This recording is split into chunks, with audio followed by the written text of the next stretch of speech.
Assalamualaikum warahmatullahi wabarakatuh. Bismillah, alhamdulillah, wassalatu wassalamu ala rasulillah. Allahumma faqqihna fiddin wa 'allimna ta'wil, amma ba'd. Baik, materi kita kali ini adalah tentang at-tahammul wa adaul hadis, tentang cara menerima dan menyampaikan hadis.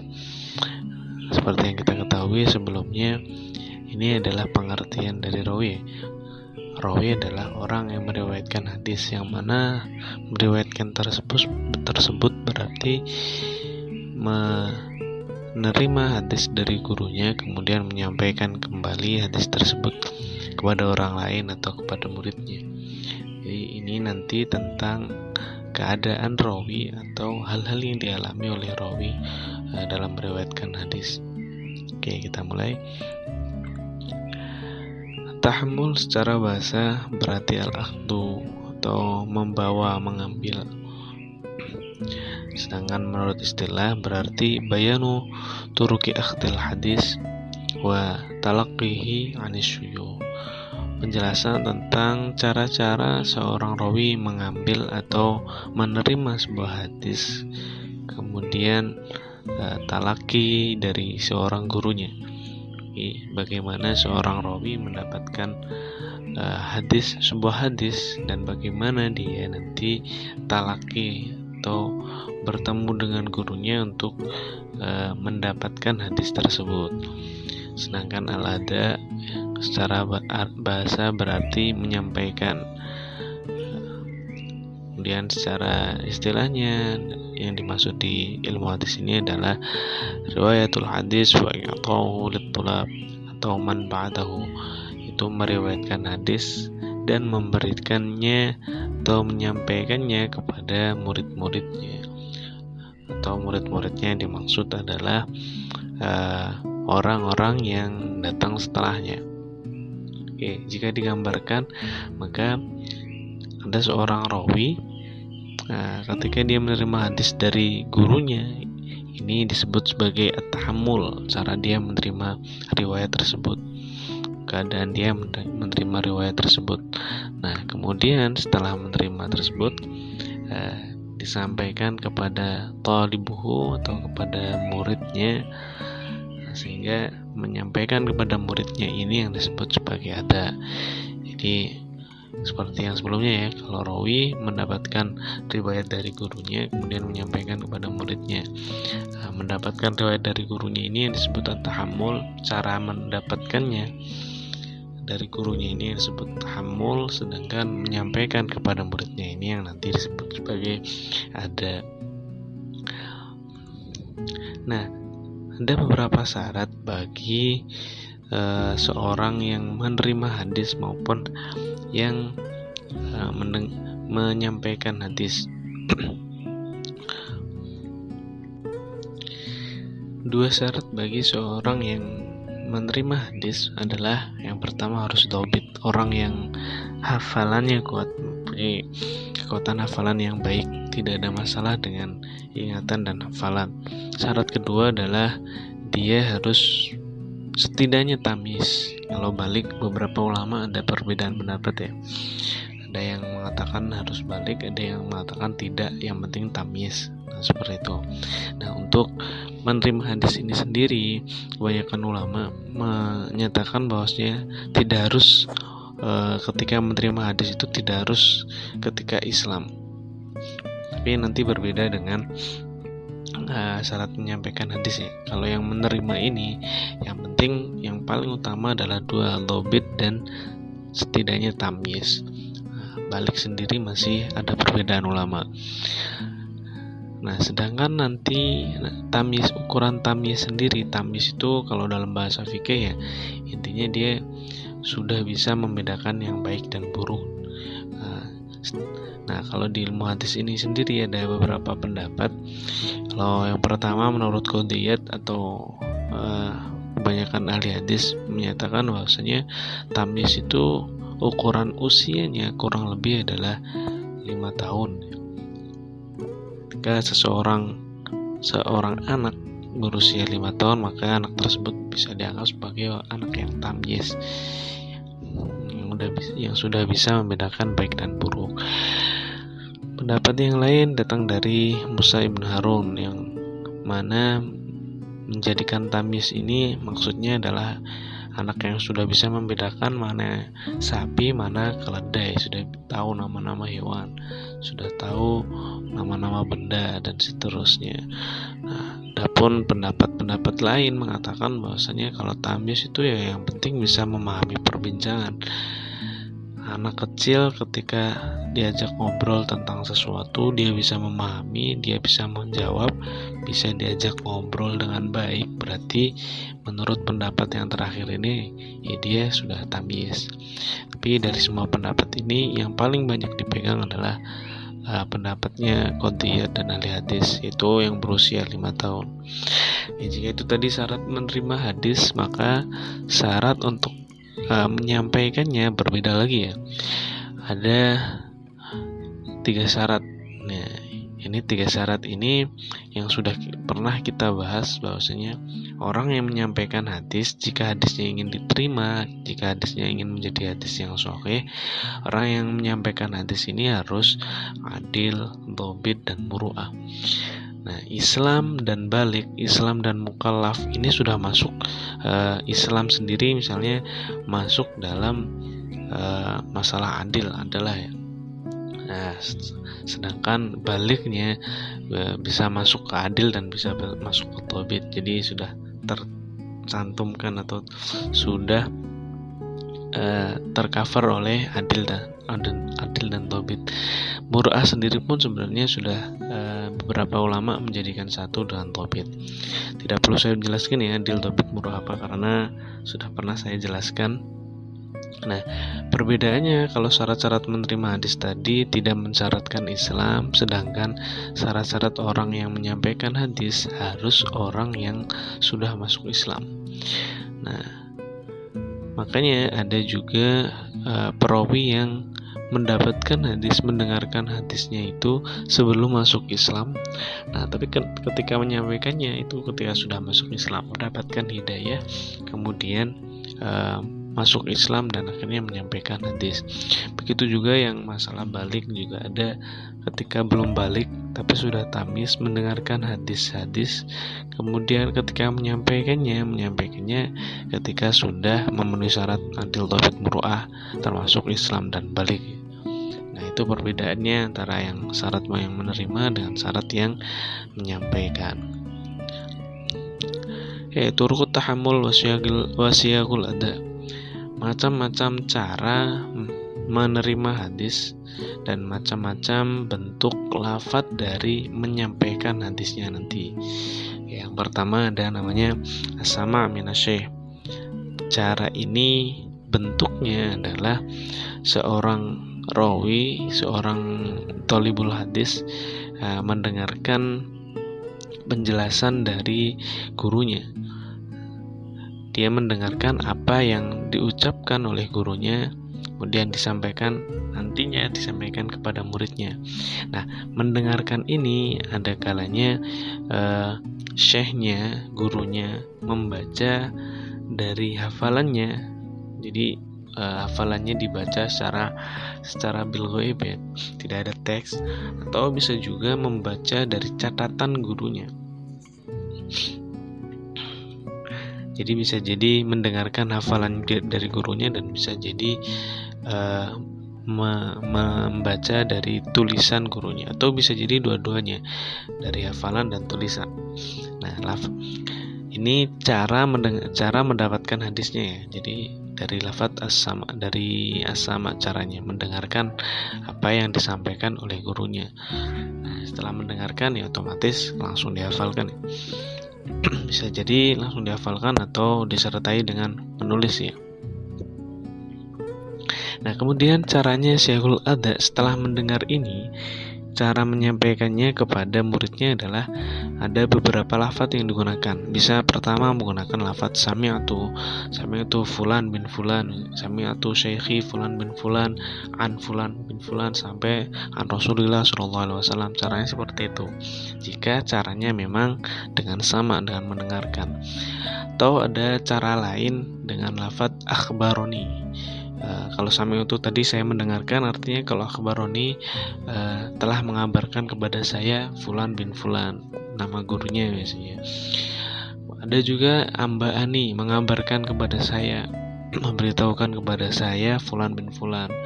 Atau ada juga qolali atau dzakaroli, berkata kepadaku atau menyebutkan kepadaku.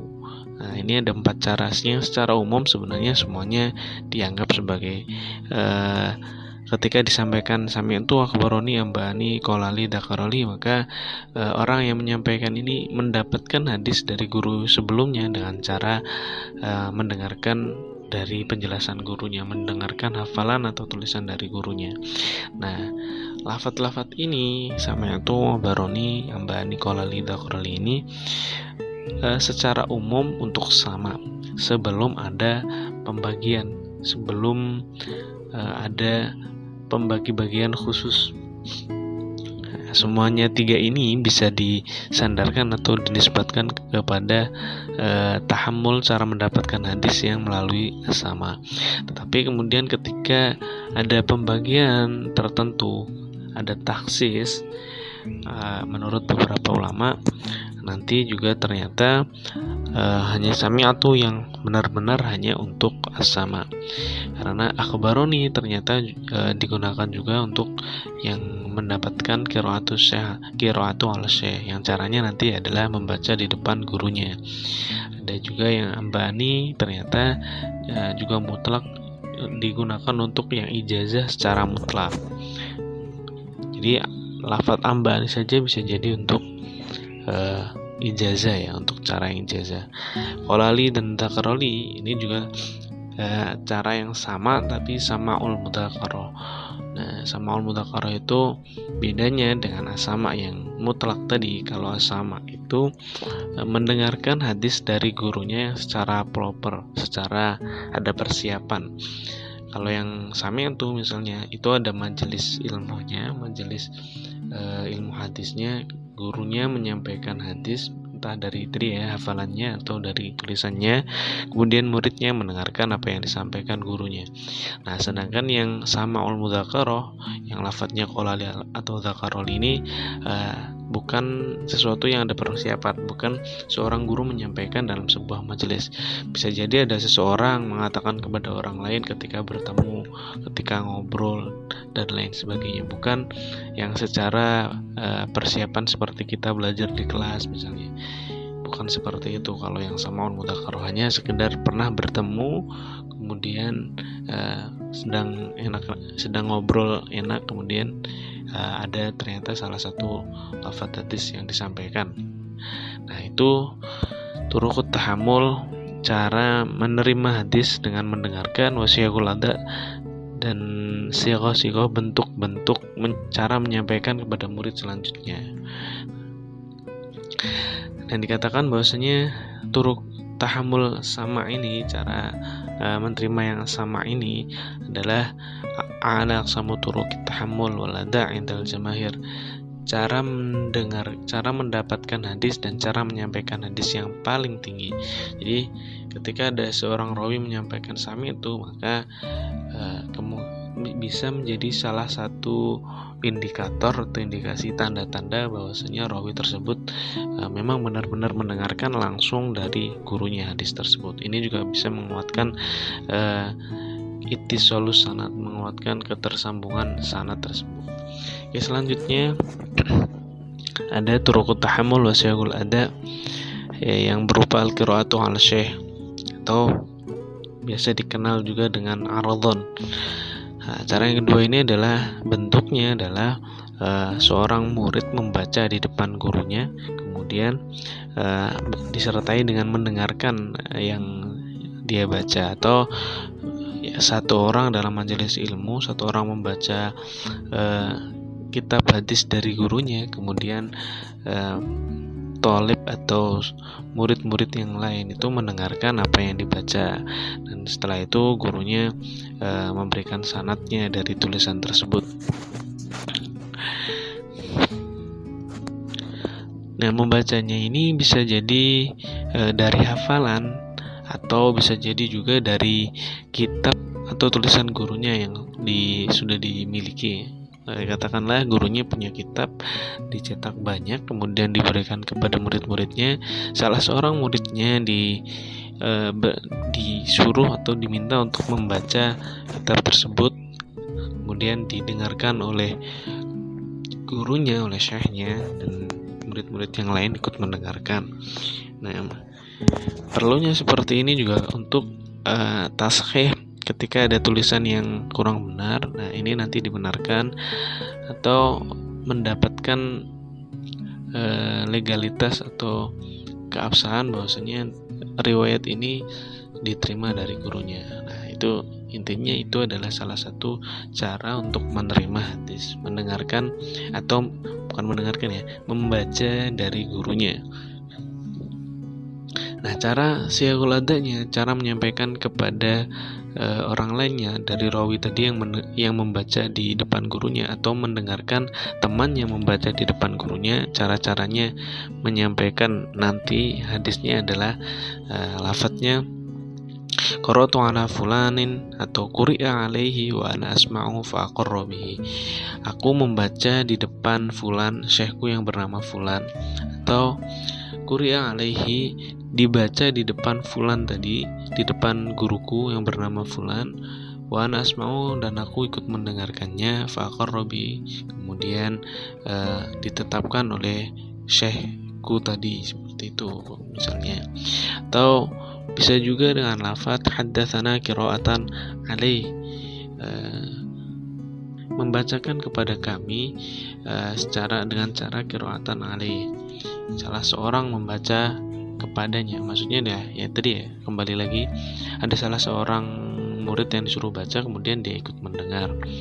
Atau secara mutlak seperti yang sama tadi, hanya mengatakan akhbarona fulan bin fulan. Nah, ini bisa jadi indikasinya adalah ada salah seorang murid atau dia sendiri malah membaca di depan gurunya tadi, kemudian didengarkan oleh gurunya. Mendengarkannya gurunya ini sebagai bentuk takrir dari gurunya, takrir atau penetapan bahwasanya yang dibaca oleh rawi ini tadi adalah sudah benar.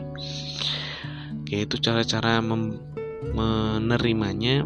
Cara menerimanya yaitu dengan membaca di depan seorang guru, dan cara menyampaikannya nanti seorang rawi tersebut menyampaikan kepada muridnya diberi keterangan qira'atan alaih, atau secara mutlak disebutkan akhbarona, mengabarkan kepada kami.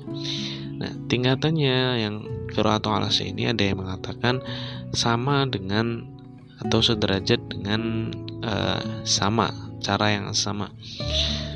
Ini pendapatnya Imam Malik dan Imam Al-Bukhari menurut sebuah riwayat, dan juga menurut kebanyakan ulama Hijaz dan ulama Kufah. Ini sama atau setingkat dengan yang as-sama. Ada juga yang mengatakan lebih rendah dari atau tingkatannya ada di bawahnya yang as-sama. Kekuatan kesohihannya ada di bawah as-sama. Ini menurut jumhur ulama ahli masyrik, ini menurut ulama ahli masyrik. Ada yang mengatakan juga lebih tinggi tingkatannya dari as-sama. Ini menurut Imam Abu Hanifah dan Abi Dzib. Nah, dari tiga pendapat ini yang paling sahih adalah menurut pendapat jumhur ahli masyrik, yang mengatakan bahwasanya tingkatannya masih di bawah dari as-sama. Jadi yang paling kuat kalau secara ketersambungan sanad ya dari as-sama, kemudian baru qira'atu ala sahih. Selanjutnya turut tahammul wasyagul ada, yang ketiga adalah dengan cara ijazah. Ijazah ini adalah bentuk, artinya adalah izin dari gurunya untuk meriwayatkan baik secara lafadz maupun secara tulisannya. Baik secara lafadz maupun secara tulisannya. Nah, bentuknya tadi adalah ada seorang syekh yang menyampaikan kepada salah seorang murid, ajaztulaka misalnya, saya mengijazahkan ini kepadamu, antarwi anni sahih al-Bukhari misalnya, aku mengijazahkan kepadamu kitab Sahih Bukhari yang nanti bisa kamu riwayatkan dariku. Ada izin untuk meriwayatkan atas nama syekhnya tadi. Nah, itu ijazah ya, bentuknya seperti itu. Itu lafadz umumnya seperti itu. Gurunya mengijazahkan untuk boleh diriwayatkan dari dia gitu. Nah, sedangkan lafadz-lafadznya sendiri ada ajastuka hadzal kitab, ada ajastuka riwayata masmu'ati, ada ajastu ahla zamani riwayatan riwayata masmu'ati, ada ajastuka kitab sunan wa huwa yarwi adad sunan, ada ajastu lima yuladu li fulan. Nah, ini nanti bentuk-bentuknya, bentuk-bentuk lafadznya nanti ada pembagian sendiri ya. Intinya ini adalah pembagian dari ijazah. Nah, ijazah ini yang pertama ternyata ajastuka hadzal kitab adalah ijazah yang muayyanan li muayyanin. Ijazah kitab tertentu atau ya riwayat tertentu li muayyanin untuk orang tertentu. Ajastuka hadzal kitab, orang tertentu diberi ijazah untuk meriwayatkan kitab tertentu. Misalnya kitab Al-Bukhari misalnya, ajastuka hadzal kitab, maksudnya Sahih Al-Bukhari misalnya, ajastuka Sahih Al-Bukhari antarwi ya anni. Nah, ini berarti seorang tersebut diberi ijazah untuk bisa meriwayatkan hadis Sahih Al-Bukhari ini dari syekh yang memberikan ijazah ini. Nah, sedangkan lafadz yang kedua ajastuka riwayat masmu'ati adalah ijazah muayyanan bi ghairi muayyanin, meriwayatkan atau mengijazahkan kepada seseorang tertentu tapi hanya bagian-bagian tertentu, bukan keseluruhannya.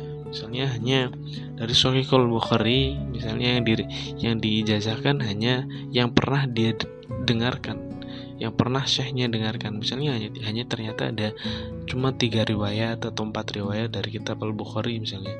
Nah, ini maksudnya yang dimaksud dari muayyanan bi muayyanin, meriwayatkan kepada seseorang tertentu hanya bagian tertentu, bukan bagian yang lainnya, hanya bagian yang dia dengarkan saja. Nah, sedangkan yang ketiga ajastu ahli zamani riwayata masmu'ati disebut sebagai ijazah ghairu muayyanin bi ghairi muayyanin, mengijazahkan kepada orang yang tidak tentu, belum tidak jelas orangnya, bi ghairi muayyanin, dengan sesuatu yang juga masih belum jelas. Jadi orangnya ini yang diijazahi belum tidak jelas siapa. Artinya ya, kalau kita lihat aja ahli zamani ini contohnya, aku mengijazahkan kepada orang-orang yang sezaman denganku riwayat masmu'ati, riwayat yang pernah aku dengarkan. Nah, riwayat yang pernah dia dengarkan yang mana tidak jelas yang bagian yang mana, entah itu dari kitab Sahih Bukhari misalnya, entah bagian mana yang benar-benar pernah dia dengarkan belum diketahui. Kemudian orang yang menerima ijazah ini juga tidak jelas karena hanya disebut ala zamani, semua orang yang hidup pada masanya, jadi tidak jelas orangnya. Nah, ada juga yang tadi ajastuka kitab sunan yang keempat ini, wa huwa yaru adada sunan, ini yang disebut sebagai ijazah bimajhulin atau limajhulin, ijazah dengan sesuatu yang belum jelas. Atau kalau di contoh yang lainnya ada limajhulin, ijazah kepada orang yang tidak diketahui. Kalau yang bimajhulin ini contohnya ya, ajastuka kitab sunan, aku ijazahkan kepadamu kitab sunan. Nah, masalahnya syekh ini adalah orang yang punya riwayat sunan yang banyak. Dia punya riwayat sunan misalnya ya, punya riwayat sunan Nasai, sunan Tirmidzi, sunan Ibnu Majah, sunan Abu Dawud. Nah, ketika dia mengatakan hanya saya mengijazahkan kepadamu kitab sunan, nah, kitab sunan yang mana yang dimaksud? Nah, itu makanya disebut sebagai ijazah bimajhulin, ijazah dengan sesuatu yang tidak diketahui, tidak jelas yang mana.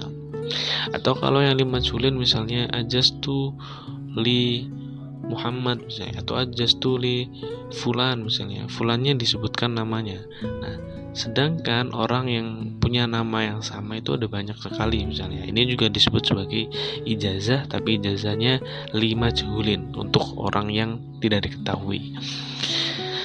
Kemudian kalau ajastu liman yuladu li fulan, saya mengijazahkan untuk orang yang dilahirkan oleh fulan ini disebut sebagai ijazah lima'dum, ijazah untuk orang yang tidak ada atau belum ada. Nah, ini macam-macam ijazah ini ya. Di antara ijazah ini hanya yang ijazah muayyanan li muayyanin, yang ijazah yang boleh diriwayatkan dan diamalkan. Sedangkan ijazah yang lain mulai dari muayyanan bukan muayyanin sampai lima'dumin semuanya khilaf, dan kebanyakan adalah pendapat yang melarang untuk meriwayatkan ijazah dengan cara 4 yang lainnya ini. Oke. Itu tadi cara tahammulnya. Nah, siyagul adanya, kalau tadi macam-macam ijazahnya. Nah, siyagul adanya ada yang menggunakan ajazali fulanun, ada yang menggunakan hadatsana atau akhbarona ijazatan. Nah, ada juga yang secara mutlak hanya mengatakan ambana. Nah, jadi lafaz-lafaz yang di pembagian tadi ya, ajastuka hadal kita ajastuka riwayat masmuati, nanti bisa jadi menggunakan ajazali fulanun. Nah, ini kan contoh dari ajazani fulanun ya. Bisa jadi juga yang misalnya ajastuka hadal kitab, lafadznya bukan ajastuka tapi akhbarona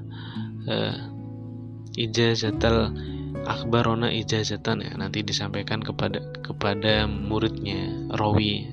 Jadi rawinya misalnya mendengarkan dari syekhnya ajastuka hadal kitab. Nah, rawi ini nanti ketika menyampaikan kepada muridnya dengan lafadz hadatsana atau akhbarona ijazatan, atau bisa jadi hanya ambana, seperti itu. Jadi ini siyagul adanya yang 3 ini ya.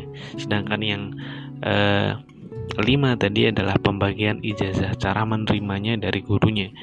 Cara menerimanya tadi ada 5 itu. Yang 5 ini cara menerimanya, yang 3 ini adalah sirah atau bentuk-bentuk cara menyampaikannya. Nah, selanjutnya turuq ta'ammul syagul ada yang keempat ya, ada al-munawalah. Munawalah adalah menerima dari gurunya. Nah, bentuknya nanti adalah seorang guru misalnya punya kitab hadis yang dia punya riwayatnya, punya sanadnya, kemudian diberikan kepada rawi ini yang menerima. Nah, jadi dia menerima sebuah kitab dari gurunya, kemudian dipersilahkan untuk meriwayatkan. Nah, ini cara yang munawalah. Jadi syekhnya punya kitab hadis, kemudian diberikan kepada rawi ini yang menerima. Nah, kemudian rawi ini nanti meriwayatkannya kepada murid-muridnya selanjutnya. Nah, lafadz yang digunakan nanti adalah yang pertama nawalani, saya mendapatkan hadis, atau hadatsana munawalatan, menceritakan kepadaku secara munawalah, kurang lebih seperti itu. Ini lafadz-lafadz yang digunakan ya. Kemudian turuq tahammul selanjutnya adalah ada al-kitabah. Al-kitabah ini kalau secara bahasa ya artinya tulisan ya, bentuknya berupa tulisan. Nah, tulisan ini nanti bentuknya, cara menerimanya adalah seorang syekh itu menuliskan apa yang pernah dia dengarkan kepada orang-orang yang hadir di majelisnya atau kepada murid-muridnya syekh ini nanti. Jadi bentuknya seperti penggambarannya adalah seorang rawi ini datang ke majelisnya syekh, kemudian syekh tersebut memberikan catatan-catatan hadis yang dia miliki kepada rawi tersebut. Jadi itu kalau bentuknya dalam majelis ya. Atau kalau bukan dalam majelis misalnya ada seorang syekh menuliskan hadis-hadis tertentu dalam bentuk surat, kemudian tulisannya tersebut dikirim kepada rawi ini. Rawi yang menerima ini nanti yang disebut cara menerimanya adalah dengan cara kitabah, tulisan dari syekhnya. Nah, ini caranya menerima hadis, salah satu caranya. Nah, nanti ketika disampaikan kepada orang lain, lafadznya yang digunakan atau syagul adanya adalah kataba ilayya fulanun, Syekh Fulan menuliskan kepadaku hadis ini dan ini dan ini misalnya. Atau lafadz lainnya adalah haddatsana kitabatan, menceritakan kepadaku Syekh Fulan dalam bentuk tulisan. Jadi diberikan tulisan tentang sebuah hadis tertentu.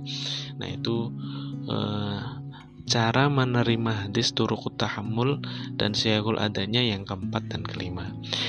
Nah, macam-macamnya dari munawalah dan kitabah ini ada kalanya makrunatan bil ijazah, ada kalanya dibarengi dengan ijazah, dan mujarradatan anil ijazah, dan ada kalanya tidak ada ijazah dari syekhnya. Jadi ketika ada makrunatan bil ijazah, ketika dibarengi dengan ijazah, maka riwayat yang diterima dari syekhnya tadi adalah riwayat yang boleh diriwayatkan dari syekh tadi. Maksudnya adalah adanya ijazah ini sebagai izin dari syekhnya untuk meriwayatkan hadis tersebut, dan sanadnya disandarkan kepada syekhnya yang tadi, seterusnya sampai Rasulullah. Nah, sedangkan yang mujarradatan anil ijazah itu tidak ada ijazah, tidak ada izin dari gurunya atau syekhnya tadi untuk meriwayatkan. Jadi hanya menerima kitab atau menerima tulisan saja tanpa ada izin, entah ini boleh diriwayatkan atau tidak, belum tahu. Nah, dari sini hukumnya meriwayatkan dengan cara menawalah dan kitabah itu kalau disertai dengan ijazah maka boleh diriwayatkan dan diamalkan hadisnya. Sedangkan kalau tidak dibarengi dengan ijazah, ya hadisnya tidak boleh ada mujawaz riwayah wal amal bihi, tidak boleh diriwayatkan dan juga tidak boleh dilakukan karena tidak ada izin untuk meriwayatkan dari syekhnya. Itu yang nomor 4 dan 5. Kemudian cara yang selanjutnya nomor 6 adalah dengan cara al-i'lam atau diberitahu oleh syekhnya. Misalnya bentuknya atau penggambarannya adalah seseorang menerima dari syekhnya, atau syekhnya ini memberitahu kepada muridnya ketika ada sebuah hadis, ini adalah hadis yang pernah aku dengarkan misalnya. Nah, ini adalah hadis yang pernah aku riwayatkan dari guruku misalnya. Hadis ini adalah hadis yang pernah saya dapat dari guru saya misalnya, dikasih tahu sama syekhnya seperti itu. Nah, ini nanti ketika menyampaikan rawi tersebut kepada muridnya, menyampaikannya dengan lafadz alamani syekhi bikada, guruku memberitahukanku hadis yang bunyinya ini seperti itu. Nah, hukumnya untuk menyampaikan atau meriwayatkan hadis yang didapatkan dari ilham ini adalah kebanyakan ulama mengatakan boleh, tapi juga ada yang mengatakan tidak boleh. Bolehnya hanya ketika diijazahkan untuk diriwayatkan darinya, diberi izin untuk meriwayatkan dari syekh tersebut. Kalau mendapatkan izin ya baru boleh diriwayatkan. Nah, itu khilafnya. Ada yang mengatakan boleh secara mutlak, ada yang mengatakan tidak boleh. Bolehnya hanya ketika mendapatkan ijazah untuk meriwayatkan. Oke. Selanjutnya ada al-wasiyah. Al-wasiyah artinya wasiat yang diberikan. Wasiat atau pesan yang disampaikan sebelum meninggal. Sebelum meninggal bukan berarti ketika benar-benar mendekati masa-masa meninggalnya ya. Bisa jadi masih beberapa tahun sebelum meninggal. Nah, bentuk lafadznya nanti auso ilayya fulanun bikada. Nah, ketika jadi bentuknya ketika menerima dari syekhnya adalah syekhnya mengatakan bahwasanya aku wasiatkan kepadamu hadis ini misalnya, itu yang dikatakan syekhnya. Nah, rawinya nanti ketika menyampaikan kepada muridnya dengan lafadz auso ilayya fulanun, mewasiatkan kepadaku Syekh fulan bahwasanya hadis ini berbunyi seperti ini misalnya. Atau dengan lafadz lain, hadatsana wasiyatan, Syekh fulan memberitahukanku, menceritakan kepadaku secara wasiat, dengan cara wasiat. Nah, ini cara menyampaikan rawinya kepada muridnya nanti. Itu yang menandakan nanti bahwasanya dia menerima hadis dari gurunya dengan cara wasiat. Nah, adapun hukum meriwayatkan hadis ini adalah boleh untuk menurut beberapa ulama salaf. Namun pendapat yang baik menurut ulama-ulama hadis adalah tidak untuk diriwayatkan ya. Jadi ya disimpan sendiri dan tidak untuk diriwayatkan. Karena tadi belum saya sebutkan bahwasanya wasiat ini biasanya dalam bentuk kitab. Saya wasiatkan kitab ini kepadamu misalnya, seperti itu ya.